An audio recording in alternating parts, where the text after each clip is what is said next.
A escolha mal feita da forma de resolução de uma prova pode te levar direto para a reprovação. Eu prestei 4 Enems e 3 foram muito mal organizados. Essa parte de estratégia de prova eu nem sabia que isso existia e como que isso ia ter impacto no meu resultado final. No meu último ano, que foi a 4ª vez que eu fiz Enem, eu priorizei muito isso, eu pensei muito, eu tentei várias abordagens, eu vi vídeos sobre isso e construí algumas estratégias que fizeram toda a diferença. Eu tive 38 acertos dentro da prova do Enem, na verdade foram 36, porque eu perdi 2 gabaritos. 2 questões corretas, mas ali na hora de passar, eu perdi. E natureza foram 29 acertos. Foi uma prova razoavelmente difícil de natureza, mas comparada ao meu desempenho anterior, foi bem legal. E no fim das coisas foi suficiente.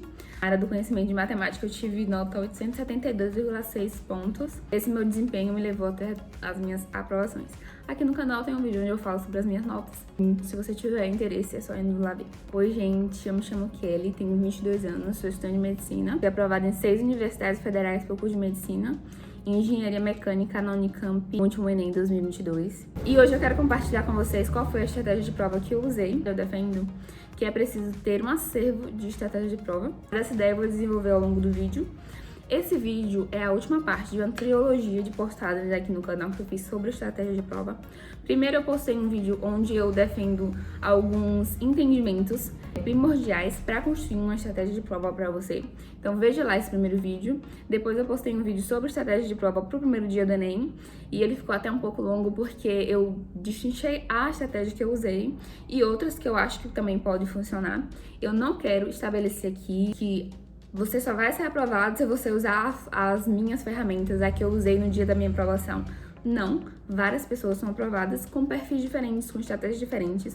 O que eu vou dar aqui pra você e dei nos outros vídeos são formas que você pode usar para chegar na sua aprovação. E é muito importante frisar que você é o principal agente na construção da sua aprovação, na construção de um desempenho ótimo para a prova do Enem. É muito importante que você entenda que a aprovação não vem a partir do momento que você usa a abordagem que fulano, que ciclano, que Kelly usou. Você só vai ser aprovado se você fizer do jeito que eu fiz. Não, isso não é uma realidade. Você tem que encontrar uma forma que vai servir para você. Eu perdi o meu Enem 2021 por isso. Eu treinei todo o Enem de uma forma e na hora de fazer a prova, eu tinha visto em Instagram de fulano, de ciclano que tinha sido aprovado e que só dessa forma que você poderia ser aprovada, que era diferente da que eu vinha treinando e ia tendo bons resultados nos meus treinos. E na hora de fazer a prova, eu simplesmente mudei. E aí foi um baque muito grande, além de emocionalmente abalada ali na prova, porque eu tava muito perdida, não sabia o que eu tava fazendo, não tinha treinado daquele jeito. Depois eu tentei recuperar, enfim, não deu certo. Então faça o que der certo pra você, tá? E não existe isso de uma estratégia genérica que vai aprovar todo mundo que usa ela. Isso não existe. Partindo desse princípio, a primeira coisa que eu entendi dentro desse meu processo de preparação é que eu deveria ter mais de uma abordagem para uma prova, porque eu não sabia o cenário que eu iria enfrentar. Então, às vezes, o que acontecia é que eu projetava, eu tinha uma expectativa do que eu ia encontrar lá, e quando eu não encontrava aquilo que eu tava esperando, eu ficava frustrada, como se aquela prova não fosse minha, eu não ia conseguir, e é uma coisa até de superstição, porque eu ficava projetando como que eu queria que o Enem aparecesse para mim.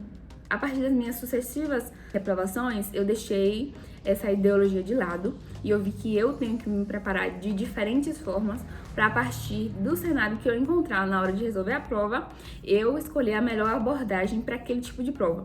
Foi uma coisa que aconteceu no meu Enem em 2022. Eu tava esperando uma prova totalmente diferente. Eu fiquei muito frustrada porque eu estudei bastante os 5 assentos que eram mais difíceis pra mim, que era log, trigonometria, probabilidade, análise combinatória. E eu queria muito que caísse log e trigonometria, porque eu tinha refeito as questões, modelo várias vezes. Então, se caísse, como tinha caído nos anos anteriores, certeza que eu ia acertar a questão. Certeza não, né? Mas eu achava que a probabilidade era grande, porque eu tinha treinado muito do jeito que cai no Enem. E não teve uma de log, não teve nenhuma de trigonometria. Foi muito análise combinatória. Eu falei, nossa, essa prova não é pra mim.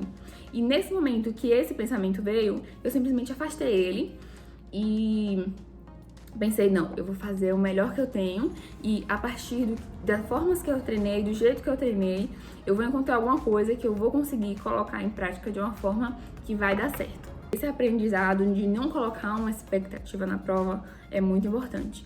Então, a gente vai se preparar de diferentes formas para na hora que receber a prova, você vai escolher qual entre as suas opções é a melhor abordagem. Entretanto, dentro desse conjunto de cenários, existem algumas coisas que eu fazia e eram constantes. Era algo que eu fixei e independente do cenário que eu encontrasse, eu ia agir daquela forma e eu vou dividir com vocês quais eram essas minhas constantes. A primeira coisa, e eu já trouxe lá no outro vídeo sobre estratégia de provas para o primeiro dia, é que eu dividi a minha prova em blocos de 10. Esses blocos, ele era compostos por 10 questões e 30 minutos. Então, eu tinha 30 minutos para fazer 10 questões. É claro que tinha uma variação aí e eu vou destrinchar isso dentro da minha estratégia de prova, mas eu fazia blocos de 10 questões e cada bloco tinha 30 minutos. É importante frisar também, uma nomenclatura que eu vou usar aqui, é que o primeiro bloco eu sempre chamava de etapa rápida, principalmente para prova de matemática, e eu vou explicar por que eu chamava o primeiro bloco de etapa rápida. Outra necessidade que surgiu a partir ali do meu momento de muito treino, eu resolvi as questões de matemática do Enem de 2009 até 2018 2 vezes e de 2019 até 2021 3 vezes. Então eu respondi muitas vezes, muitas questões PPL regular e digital. A partir do momento que o digital foi proposto, né, entrou em vigor, eu respondi também. Surgiu a necessidade de montar um sistema de controle de questões e de gestão de tempo. Quantas questões eu vou ter feito? Quanto tempo ainda me resta? E aí eu fiquei pensando e procurando na internet, não via nada que desse resultado. E aí eu criei o meu próprio e eu vou compartilhar com vocês. Sinceramente, eu não domino ainda a arte de edição de vídeo, de fazer muita coisa que eu sei fazer o mínimo. Então, eu fiz aqui uma folha de papel e vou tentar compartilhar com você e mostrar. Eu acho que vai dar certo, eu espero que dê certo. É esse sistema aqui.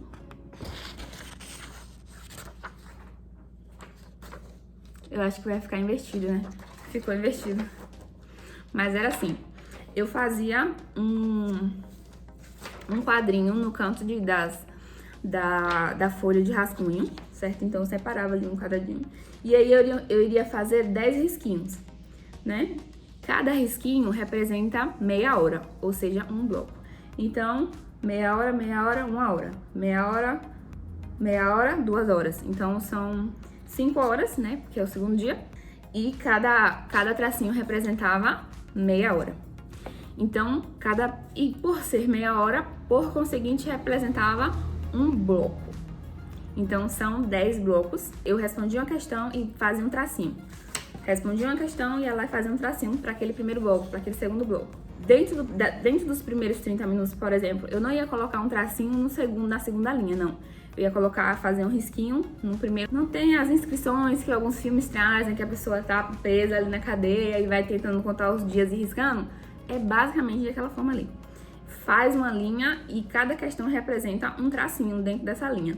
Essa linha representa meia hora, que é um bloco de 30 minutos e eu tenho que fazer no mínimo 10 questões ou compensar em outro bloco, mas eu vou destrinchar essa ideia de compensação aí com você. Quando o bloco acabasse, ou seja, os 30 minutos acabassem, eu não ia colocar mais nenhum tracinho dentro daquela inscrição. Eu vou tentar colocar uma foto aqui pra vocês, acho que vai ficar melhor na foto, né? E aí eu ia contar quantos risquinhos eu consegui fazer ali e ia colocar do lado. 10, 8, 7... E seria muito mais fácil, muito mais rápido para eu conseguir saber quantas questões eu ia ter respondido. Quando eu colocar a imagem, acho que vai ficar mais claro para vocês. Mas de uma maneira geral, eu separava um espaço, fazia 10 risquinhos, 10 linhas. Em cada linha representa meia hora, ou seja, um bloco. E dentro desse bloco eu ia riscar quantas questões eu teria respondido. Quando esse bloco acabasse, eu ia colocar um número, o algarismo ali que representa quantas questões eu consegui fazer dentro dessa meia hora. E isso me trouxe muito mais controle e eu ficava até mais tranquila com relação ao fiscal, tirando, né, o adesivozinho. Isso me trazia mais controle, porque eu sabia quantas questões eu teria feito, quantas questões eu tenho que compensar. Por exemplo, digamos que no primeiro bloco eu fiz 8, no segundo bloco eu fiz 7. só aí são 15. Aí no outro bloco eu tenho que fazer no mínimo 10 e no outro mais 10 para completar as 45. Então isso me trazia, assim, mais tranquilidade e eu acho que é um sistema de controle muito legal e válido. Isso me ajudou bastante. Deixa aqui nos comentários se você acha que você conseguiu entender, se a imagem fez sentido pra você, que eu vou tentar explicar caso você tenha alguma dúvida. Eu fiz 10 risquinhos, mas eu dividi a prova em 4 blocos de linguagem, 4 blocos de natureza. Calma que eu vou destrinchar, eu vou falar bem detalhadamente como que eu fazia a prova. Na verdade, é como se eu fosse fazer a prova aqui com você. Esse vídeo vai ficar um pouquinho maior do que de costume nos vídeos aqui no canal, mas porque eu quero deixar a ideia muito clara. Então, eu fazia 10 risquinhos, porque cada risquinho representava a quantidade de tempo, né? Representava meia hora, por isso 10 risquinhos, que seriam 5 horas de prova. Porém, seriam 4 blocos de matemática, 4 blocos de linguagens. Então, seriam 2 blocos de 10, 3 blocos de 10 e 1 bloco de 15. Então, 3 blocos de 10, 1 bloco de 15, juntando tudo dá 45. 45 para matemática, assim, para natureza. 4 blocos, 3 blocos de 10, 1 de 15, 3 blocos de 10, 1 de 15. Aqui é quando você passa a ser o agente principal dentro da sua preparação. Eu também trouxe isso lá no vídeo de humanas, é porque assim, existe pra mim 2 classificações de pessoas que vão fazer a prova do Enem. Primeiro, aquelas pessoas que vão responder uma prova inteira, depois a outra prova inteira, tipo, vai responder matemática inteira, depois natureza inteira. E tem aquelas pessoas que vão ficar alternando 10 matemática, 10 natureza, 10 matemática, 10 natureza. Para o primeiro dia, eu fazia de uma forma mais dinâmica, 10 de linguagem, 10 de humanas, 10 de linguagem, 10 de humanas. Porém, com a prática e como eu treinei muito fazendo 45 de matemática, depois 45 de natureza, 45 de matemática e 45 de natureza, eu decidi não ficar nesse jogo de 10-10. Eu fazia 45 e depois mais 45. Eu fazia a prova inteira. Então eu tinha 2 horas e meia para trabalhar dentro daquela prova ali, né, para fechar as 5 horas de prova. E eu dividia 2 horas e meia para matemática, 2 horas e meia para natureza e eu fazendo a prova inteira. Mas isso não quer dizer que você tem que fazer igual a mim, tá? E por isso que eu falo que você é o agente principal. Você tem que testar para ver o que é que dá mais certo para você. Para mim deu certo fazer uma prova inteira e depois a outra prova inteira. Porém, outras pessoas e muita gente eu vejo que fala para você fazer 10 e depois 10. E foi isso que aconteceu lá comigo em 2021. Eu fazia uma prova inteira e depois a outra prova inteira. Porém, no Instagram, os bonitinhos ficou lá colocando que tinha que fazer 10, 10, 10, 10 e eu acabei perdendo minha prova. Então, por isso, você tem que treinar muito para saber o que é o ideal para você. Isso, o que é ideal para você. E para mim, o ideal era fazer uma prova, depois a outra. Qualquer uma das 2 formas pode te levar à aprovação. Existem pessoas que foram aprovadas usando uma e existem pessoas que foram aprovadas usando outra. Então, você vai ter que testar para saber o que é que funciona para você. Qualquer uma das 2 pode ser que dê certo. Só o treino aí mesmo para te dizer.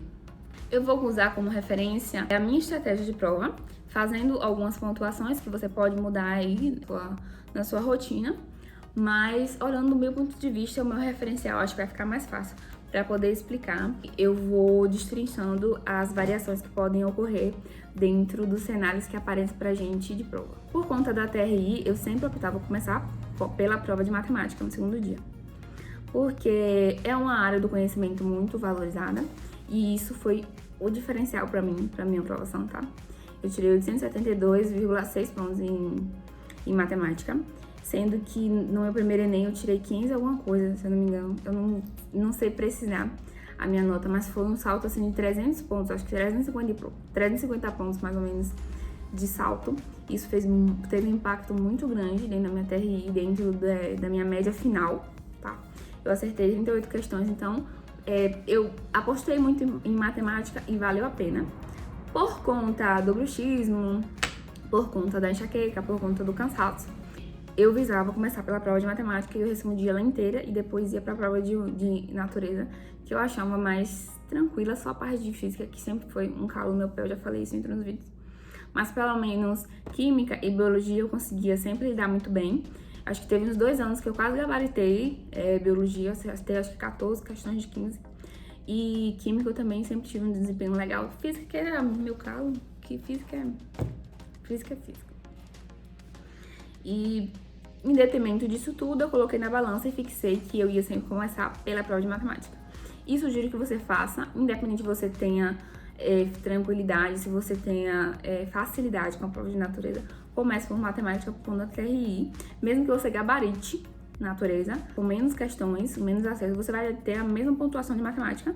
Então, aposte em matemática, porque você vai conseguir elevar a sua média no final consideravelmente. Ok. Dividir a prova em blocos, né? São 4 blocos para matemática, 4 blocos para natureza. Cada bloco, primeiro bloco, segundo e terceiro, são de 10 questões. O último bloco de 15. Na realidade, eu não consegui fazer isso, mas esse era o meu referencial, tá? Então, tudo bem não sair exatamente como a gente tá planejando, mas calma que vai dar certo no final. No final das contas, tem que dar 45 questões respondidas. Eu risquei a mão. Não, finjam que eu não tô com a mão riscada. Vamos voltar pro vídeo. Finge que ninguém viu que a minha mão tá riscada. Então, são 4 blocos, 10, 10, 10, 15. Mas no final, nunca a conta fecha, mas não exatamente desse jeito. É apenas uma referência que a gente vai usar, tá? E eu fazia primeiro matemática e depois natureza. O primeiro bloco eu chamo de etapa rápida. Comecei matemática. É aquele momento de apreensão. E eu fazia respondendo de 10 em 10, mas esse momento, esse primeiro contato com a prova, eu chamo de etapa rápida. Porque é a etapa que eu vou tentar responder muito mais de 10. No mínimo 12, de 12 a 15 questões. É como se eu trouxesse o último bloco pro primeiro. Porque é quando eu tô menos cansada, é quando eu tava com pouca dor, é quando eu tinha muita energia. Então, a primeira etapa, o meu primeiro contato com a prova, eu chamava de etapa rápida. Porque eu ia tentar fazer o máximo que eu puder e sempre as mais fáceis. Eu ia abrir lá, né, a questão 136 do Enem, que é a primeira de matemática, se eu não me engano. Ia olhar pra ela. Se eu a considerasse, caso eu a considerasse fácil, eu ia começar por ela, senão eu ia pular para a próxima que fosse fácil. E eu ia pegar, na sequência, as que fossem mais fáceis, pulando as difíceis, certo? Sempre com essa dinâmica. Ah, 136 é fácil, fiz. A 137 é difícil, então eu pulo. 138 dá pra fazer, então eu fazia 138. 139 também dá. Isso até completar em 10. No mínimo 10. E buscando aquelas que tem textos pequenos, buscando aquelas de média, buscando aquelas de moda, buscando aquelas de estatística, buscando aquelas de geometria espacial, que pra mim era mais simples, aquelas que você só deve interpretar ali os dados que ele traz. Então são essas, as de tabela, são essas que eu fazia primeiro e elas eu respondia na etapa rápida. Eu queria abrir um parêntese aqui. Você deve determinar o que é fácil, o que é difícil para você e o que é médio. Quais assuntos são fáceis para vocês? Quais assuntos são fáceis para você? Porque são esses assuntos que você vai pegar primeiro. Então, eu sabia os assuntos que provavelmente eu iria acertar, que, como eu falei, estatística, geometria espacial, geometria analítica, dependendo do que aparecesse, as de volume, as de escala. Então, seriam as que eu iria caçar ali, as de gráfico, interpretação de gráfico, interpretação de texto em geral mesmo. Tem até umas questões estranhas aqui, só para você olhar a questão e interpretar o dado que ele deu. Então, são essas que eu iria catar ali nessa etapa rápida. E é isso que eu sugiro que você faça. Você tem que saber muito precisamente o que você considera fácil e difícil. Porque quando você bater o olho na questão, você precisa automaticamente classificar ela como fácil e difícil, para você saber se passa ou fica. Isso só você vai conseguir fazer. Tem gente que vai achar super fácil, questão de medida, pra mim era muito fácil. Outra pessoa pode ter dificuldade. Transformações pra mim sempre foi muito fácil. Então, pra outra pessoa pode ser difícil. Então, quando eu via uma, eu já ficava feliz. Moda, média, eu já ficava feliz. Não, essa daqui eu vou pegar. Ah, interpretação de gráfico, beleza. E também tinha as modelos, né? Quando eu bati o olho, já sabia como que aquela questão, como que eu ia desenvolver. Eu já ficava super feliz, porque era uma questão que provavelmente eu ia acertar. Eu sabia muito precisamente, por ter treinado bastante, o que eu considerava fácil e difícil. E eu metia aí dentro e eu lotava a minha etapa rápida de questões fáceis, porque eu sabia o que eu considerava fácil e difícil. E isso só você, sozinho, vai conseguir fazer, porque você é o agente principal dentro do seu processo de aprovação. Não tem como passar essa responsabilidade para outra pessoa, mesmo que você faça mentoria, mas ainda assim, eu sou responsável por grande parte, eu fui responsável, né? por grande parte, Deus em primeiro lugar, porque Deus é maravilhoso, dentro da minha aprovação, mas essas coisas não tem como delegar a outra pessoa, você é o responsável. Você precisa saber o que você, no mínimo, considera fácil e difícil. Em média, eu conseguiria fazer 15 questões nessa etapa rápida. Beleza, fiz as 15. Nesse momento, eu levantava e pedia pra ir no banheiro, beber água, porque principalmente o nervosismo. Eu tava nervosa ainda nessas primeiras questões, mesmo ter pegando a fáceis, mesmo sendo a etapa rápida, eu ainda tava nervosa. Então eu saía, era nem por necessidade, eu só saía, nem que fosse pra contar 10 segundos ali no banheiro, pra lavar o rosto, mas eu saía. Nós vamos agora para o segundo bloco, segunda passada, dentro de matemática. Lembrando que assim que eu terminei a etapa rápida, o primeiro bloco, né, eu vou lá somar quantos tracinhos eu adicionei no meu sistema de controle e fechar e colocar o algarismo. Ah, eu consegui fazer 15, então eu coloco ali 15. Aí eu vou pro meu segundo bloco e ali eu vou ver no final, né, quantos eu consegui fazer e vou colocar. Consegui fazer 8. No meu terceiro bloco, consegui fazer 7. Então eu sei que nos outros 2 blocos eu tenho que fazer 20, no mínimo uns 10. Então, esse sistema de controle eu acho muito legal e não esquece de usar ele dentro do seu simulado. Na minha segunda passada, eu com certeza não cheguei, né, até o final da prova ainda. Então, ainda estaria no modo, na forma, né, respondendo as fáceis e médias que aparecessem pulando. Nessa segunda etapa, eu ainda iria pular, tá? Pegando ali que eu considerava fácil e difícil. E isso é muito importante, eu volto a frisar. Você precisa determinar o que é fácil e difícil pra você. Eu sei que era fácil e difícil pra mim. Quando eu via moda, quando eu via média, quando eu via transformações de medida, eu já ficava feliz. Eu ficava muito feliz. E eram questões que eram quase certeza, assim. Agora, quando eu via geometria plana, dependendo do que aparecesse, eu já ficava um pé atrás. Essa segunda passada, ela é muito parecida com a primeira, mas talvez você se embole. Assim, isso sempre acontecia comigo, não sei porquê. Eu me embolava sempre na segunda e eu dificilmente conseguia fazer 10 questões. Dificilmente eu conseguia fazer 10 questões. Por isso que a etapa rápida, ela é como se fosse uma compensação para todos os atrasos que podem ocorrer ali dentro dos seus 5 blocos, dos seus 4 blocos. Então, assim, é muito interessante que você adiante lá na etapa rápida para te dar um descanso nas outras etapas. A terceira etapa eu chamo de etapa lenta. Aqui a gente tá cansado. Aqui a gente provavelmente chegou no final da prova ou tá próximo do final da prova. Pra mim, era o momento que eu fazia menos questões. Caía pra 5, 7 questões que eu conseguisse responder. Porque já ficava difícil determinar o que era fácil e difícil. Dentro do meu conjunto ali, ficava difícil classificar. Porque às vezes era um assunto fácil que o Enem dava um jeito de complicar. Ou tinha algum erro eu tava com dificuldade de interpretar alguma coisa, de errar alguma coisa, o medo me atrapalhava bastante nesse momento. Então eu chamo de etapa lenta, que é a terceira etapa. Você já deve ter... A gente deveria ter feito 30 questões até esse ponto aí, né? Tem que ter em média ali 25, 30 questões até esse momento. Que é a terceira etapa, o início da terceira etapa. Na terceira etapa, provavelmente você chegou no final da prova, né? Foi pulando, e você chegou na última questão da prova de matemática. E o que é que a gente faz nesse momento? A gente volta lá para 136, que é quando começa a prova de matemática. E agora a gente não vai poder pular. Vai ser tudo ou nada, vai ser chute ou 2 tentativas. Vai ser no chute ou nas 2 tentativas de resolver, no máximo 3 tentativas para tentar resolver uma questão. Você vai ter que responder e vai ter que aprender a abandonar uma questão. Querendo ou não, isso pode vir a acontecer. Aconteceu comigo no meu último Enem. E o que foi engraçado, eu achei engraçado que eu acertei as que eu chutei. Eu acertei bastante. Eu tive que chutar. Mesmo tendo todo esse controle, mesmo tendo treinado bastante, ainda assim eu preciso chutar. E chutar com inteligência, viu, gente? Eu tinha lido a questão, eu sabia que por algum motivo eu não ia conseguir. E realmente, na maioria das que eu chutei ou as que eu errei, foram uma das questões difíceis. O que valorizou muito a minha TRI. Minha TRI eu achei que foi bem legal, porque eu sempre tentei ter coerência pedagógica, que é um termo muito importante. Acerte as fáceis e as médias e abra as mãos das difíceis. O que eu quero frisar aqui dentro dessa terceira etapa, que é a etapa lenta, é que você vai voltar pro início da prova e você não vai poder mais pular. É tudo ou nada, ou sabe ou não sabe, chuta, tentou uma vez, não deu. Tentou duas, não deu. No máximo 3, se você achar ainda que consegue, se tem uma luz assim no fio do caminho, que você acha que consegue ainda achar aquela questão, mas tipo, no máximo estourada 3 tentativas. Você vai ter que desapegar daquela questão. Às vezes a gente tava em 2, 3, né? Assim. Só que tipo, ainda tem 42.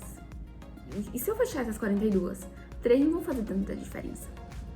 É preciso ter esse entendimento de que muitas vezes a gente precisa desapegar de uma questão. Quanto mais questões você consegue na etapa rápida, mais você pode decorar na etapa lenta, mas mesmo assim você vai ter um tempo considerável, porque você já adiantou uma quantidade legal de questões. Então a etapa rápida é algo que você tem que frisar bastante e saber o que pra você é fácil, difícil, é o que vai facilitar lá na etapa rápida. E a etapa lenta vai ser as que você vai tentar mais de uma vez de responder, são as questões que você fica empacada, que às vezes você erra por desatenção. Então é aqui na etapa lenta que as coisas às vezes ficam meio nubladas, que é a terceira etapa. A quarta etapa eu chamava de decisória, tá? E ela é uma etapa que eu já estava cansada da prova de matemática. E no final da terceira eu já ia ter levantado, já ia ter no banheiro de novo, pra poder pedir a Deus, assim, orientação, orar muito no caminho da minha sala pro banheiro, da minha sala pro bebedouro. E contar até 10, lavar o rosto, porque eu precisava voltar. A etapa decisória é a quarta etapa. É aqui que vão rolar os chutes desenfreadamente, ou que você talvez perca alguma por desatenção. É muito importante você reunir todo tipo de concentração que você puder nesse momento, porque provavelmente são as mais difíceis que a gente deixou pro final. As de texto grande. Interessante começar a mesclar lá na segunda etapa, colocar os textos médios para grandes, mas normalmente eles ficam aqui para a quarta etapa. E é aqui que você vai ter que ver, e é aqui que você vai ter que analisar lá no seu sistema de controle quantas questões vão faltar. Para você não ficar presando, para você não ficar folheando todas as provas, você vai lá, né, no seu sistema de controle. Aqui no primeiro bloco eu fiz 15, no segundo bloco eu fiz 7. No terceiro bloco fiz 5. Quantos que eu preciso fazer ainda? E aí você faz essa somatória e o quarto vai ser o decisório, e é muitas vezes frustrante o quarto bloco, porque se a gente for olhar tecnicamente, primeiro você tem que ter feito 10, segundo 10, terceiro 10 e no quarto 15. Então é muito interessante colocar essas 5 a mais lá para a etapa rápida. E a etapa lenta vai ser aquela que dá uma travada, e a etapa decisória vai ser aquela que você não pode olhar de novo aquela questão. Você vai passar por ela, e aí você vai ter que ou chutar, ou tentar no máximo 3 vezes estourado. Eu recomendo 2, gente. Mas eu sou teimosa, não vou dizer que às vezes eu fui 3, então eu fui 3. Mas, cara, se você puder ir só 2, abre mão da questão e passa. Vão ter muitas outras que você vai conseguir fazer. Então a gente precisa aprender a abrir mão de certas coisas, tá? Até na vida. E vai ser a etapa do chute. Provavelmente você vai ter que chutar 1 ou 2. E tá normal, tá? E tá legal. E é isso, vida que segue. Chuta e segue. Sabe? Responde. Não sabe? Chuta, tenta responder 1, tenta responder 2. Não foi? Chuta, segue pra próxima. E aqui a gente não pula mais. A gente tem que responder à medida que elas aparecem. É muito importante estabelecer isso. É nessa etapa, na verdade, a partir da terceira, né? Que a gente já chegou no final da prova, quando a gente volta lá pro início, a gente não pula mais. A gente só pula na primeira e na segunda. A terceira e a quarta a gente tem que fazer na ordem que aparece. E é tudo ou nada. Sabe, responde. Não sabe, chuta. Bem simples assim. E isso não faz tanta diferença no final. E eu te falo por experiência prova, porque eu treinei bastante, como eu disse. Foram mais de 3.000 questões de matemática. Quase 4, porque eu fiz várias vezes, né? Então, por experiência própria, se você acha que eu tenho propriedade pra falar, eu espero que você ache, que você tá aqui no meu canal, né? Essa etapa decisória é muito importante você ter aliviado lá na primeira etapa, que é a etapa rápida. A etapa lenta, ela dá uma travada, e na última etapa é a decisória. Sabe, responde, não sabe, chuta, tenta 1, tenta 2, não foi, chuta. E segue o baile. Isso não vai tirar a tua aprovação. Se tu travar, é 2, digamos que 5. 5, tu travou em 5. Cara, tu ainda tem 40, entendeu? Então, pensa em tu acertar essas 40, tu vai com certeza barar os 900 pontos. Certeza.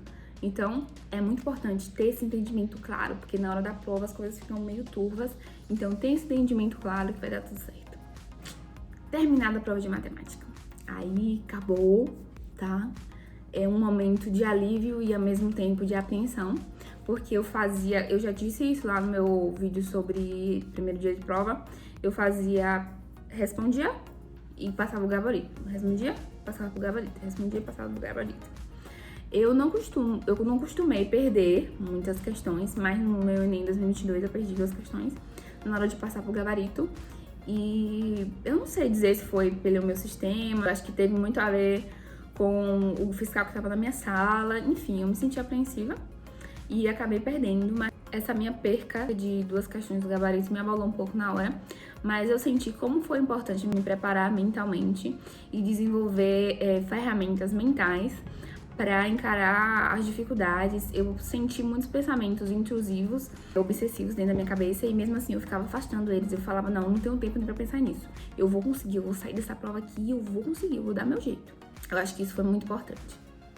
A prova de natureza, ela basicamente se assemelha com a de matemática, só que na minha etapa rápida, eu fazia todo o sistema novamente.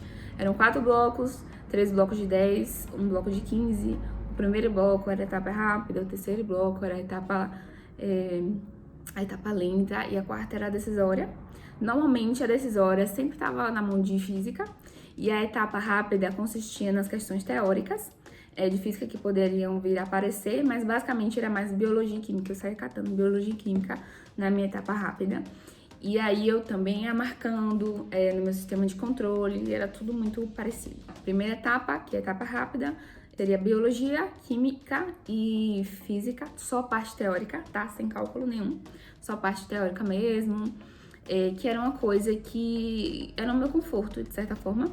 Biologia sempre foi algo que eu gostei muito, principalmente a parte de corpo humano e tal. E acabava que eu considerava fácil, no final das contas, eu colocava na minha etapa rápida. Lembrando que eu ia pulando, tá? O que eu considerava fácil e difícil. E aí, beleza. Normalmente eu fazia primeiro e segundo bloco de natureza antes de sair. Fazia o primeiro bloco, que era principalmente biologia, e ia pro segundo bloco. Que aí eu colocava algum cálculo de química que pudesse aparecer, eu já colocava na segunda etapa. E aí eu cansava, já tava cansada. O que eu acho curioso dentro dessa minha preparação de fazer primeiro natureza, depois matemática, primeiro matemática, depois natureza, é que quando eu começava a prova de natureza, é como se eu tivesse zerado, sabe? Mesmo que eu tivesse cansada, não era tão exaustivo assim. É como se eu tivesse do zero mesmo, começando uma prova ali do zero e eu não tivesse feito uma 45 de matemática antes. Eu acho por isso que o treino é muito importante. A terceira passada, ou terceiro bloco, é a etapa lenta. E aí que entram os cálculos de física, que é onde você vai tentar. Porque tem gente que não... E tem coisa que eu nem tentava. Eu já sabia que nem ia sair. Então eu nem perdi meu tempo, já chutava, tá? Não vou mentir, dizer que dominava física. Tinha, óbvio, os assuntos mais fáceis, ou não necessariamente fáceis, mas que eu sabia que eu ia poder responder. A parte de termologia toda, termodinâmica toda. Agora, mecânica pra mim era complicado, estática, essa parte ali, leis de Newton, que ia envolver cálculo de resultante, ia tomar muito do meu tempo e eu não conseguia fazer em um tempo hábil, em um tempo legal, então eu nem tentava. Mas eu não tô falando pra você não tentar, essa é a minha realidade, você consegue, é só você treinar, tá? Pra mim sempre foi difícil, enfim. Química, e era também quando eu entrava os cálculos de química, tá? Então era nesse momento que entrava os cálculos de química. Normalmente eu tinha a tendência de acertar química, eu achava muito legal, acho muito legal química, e é isso. A quarta passada é a decisória, que é onde você vai ter que chutar, basicamente. Provavelmente, muito provavelmente você vai precisar chutar nesse momento. E tá tudo bem, não quer dizer que você vai ser reprovado, não deixa isso te impactar ali na hora da prova, não deixa isso te render. Eu fui aprovada e eu precisei chutar. E é isso, e segue a vida, e segue o baile, e tudo bem. Entendeu? De novo, eu friso, são 2 passadas, 2 tentativas. No máximo 3. Tentou responder uma vez, não conseguiu. Tentou responder 2 vezes, não conseguiu, chuta. E passa segue o baile. Você pode optar, como eu já disse anteriormente, passar gabarito, responder e passar para gabarito. Responder, passar para o gabarito, ou quando fechar as 2 provas, ir passando para o gabarito. Mas, sinceramente, eu achava que me deixa mais nervosa deixar para passar o gabarito depois. E eu tinha tendência de perder questão se eu fizesse isso. Por isso que eu fazia paralelamente. Respondia, passava, respondia, passava. Mas isso é uma coisa muito particular de cada pessoa. Essa foi a minha estratégia. eu tive que responder muitas questões, simular muitas vezes, para entender quais eram os meus problemas. E a partir do momento que eu identifiquei quais eram os meus problemas, eu tracei estratégias bem pontuais para poder resolver eles. Eu tinha algumas limitações que tornavam toda a minha preparação muito singular. A disfunção temporomandibular, o deslocamento do disco articular esquerdo, né? DATM. Comenta aqui se você tem DATM também, tem alguém aí que usa a plaquinha. E também enxaqueca, torcicolo, então eu tive que traçar estratégias para isso tudo, também para o meu cansaço. Eu sabia qual era o momento que eu já ia estar cansada, eu sabia qual era o momento que a concentração já tinha pulado pela janela e que eu tinha que levantar e que ir ao banheiro só pra sair da sala mesmo, lavar o rosto. Então tudo isso veio a partir do treino. Então treine bastante, que isso faz toda a diferença. Se esse vídeo fez algum sentido pra você, curte, comenta, se inscreve no canal, isso é algo muito importante, porque a partir das pessoas se inscrevendo, comentando, eu me sinto incentivada a continuar produzindo conteúdo e eu espero que realmente isso possa ter te ajudado de alguma forma. Se você não entender alguma coisa, não conseguir esclarecer pra você, comenta aqui, com certeza. É assim que possível eu vou estar te respondendo. Eu gosto de responder todo mundo, na verdade eu respondi todo mundo. Eu acredito que eu vou sempre conciliar canal e faculdade com fé em Deus. Vai ter mega de vlog, tá? Tô louca pra começar os mega de vlogs aqui. Eu agradeço muito a Deus por essa oportunidade. O objetivo do canal 7med é não te deixar desistir da medicina. Curte, comenta, se inscreve, que é muito importante. E eu tenho certeza que sua aprovação vai chegar. Nesse momento eu já estaria louca. Não estaria louca, porque eu ia estar me preparando mentalmente. Mas eu ia estar muito apreensiva nesse momento, né? Próximo à prova do Enem. Mas saiba, nem sempre quando dá certo, a gente tinha certeza que ia dar antes. Então fica tranquilo, vai dar tudo certo. Se prepare, seja estrategista e às vezes meio frio mesmo. Se acolha e também se cobre, isso é muito importante. Não desista, vale a pena. Eu ficava muito na dúvida se vale a pena. E de verdade, sinceramente, profundamente, vale a pena.